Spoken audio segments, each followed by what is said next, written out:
What's going to happen with Bangladesh?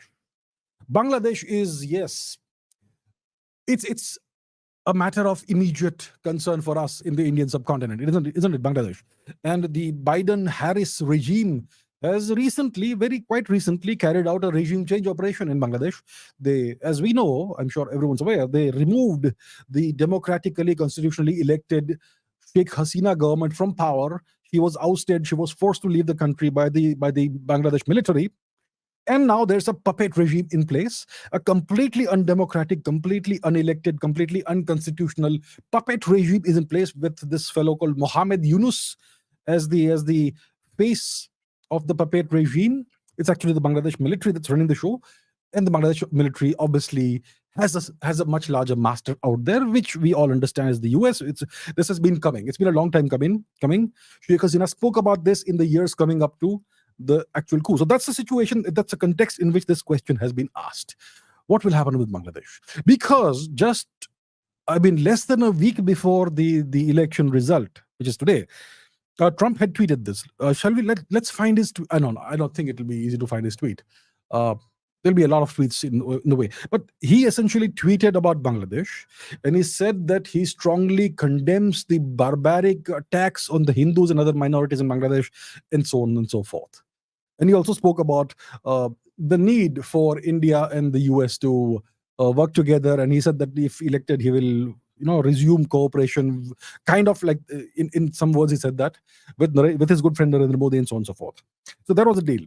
So he actually was one of the very few world leaders to condemn strongly what's happening in Bangladesh, the pogroms against Hindus and other minorities, also because you got to speak about them, but mainly against Hindus and also against Buddhists and so on. That's been happening ever since this Mohammed Yunus this regime came to power. They have been going after the Hindus. Bangladesh has once again become East Pakistan, and this was all done by the Biden-Harris regime. And the objective is to encircle India and so on. I've spoken about it at length. I'll not go into that right now. So the question is, what happens now?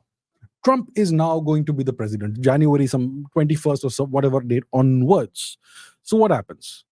Will Sheikh Hasina be brought back to power? Will Mohammed Yunus be ousted? Lots of Indian commentators are speculating right now on social media. I'll not go into the tweets and all that, but they're speculating that, yeah, Mohammed Yunus must be trembling and all that. I disagree completely. Bangladesh, East Pakistan, is an extremely valuable asset for the United States in the Indian subcontinent. Why would you give it up? I mean, sure, under Trump's leadership, the United States may ask the Bangladeshi regime to go easy on the Hindus, on the minorities, and stop genociding them and all that. Maybe that'll happen. Sure. I'm sure Mr. Modi will speak with Mr. Trump and use his influence to end the violence against Hindus to a certain extent, hopefully to a large extent, hopefully completely. But beyond that, I don't see anything else happening. I don't think Mohammed Yunus will be thrown out of power and Sheikh Hasina will be allowed to come back. Absolutely not. Mark my words. That's not happening. Even among friends, you need leverage. Because in the game of geopolitics, there are no real friends. I mean, you may have individual friendships between two world leaders. Let's say between Donald Trump and Mr. Modi. We know that they got along really well together. So there may be an individual friendship there. But this is geopolitics. It's about national interest. I may be your friend, but I have my national interest and you have yours, and we're going to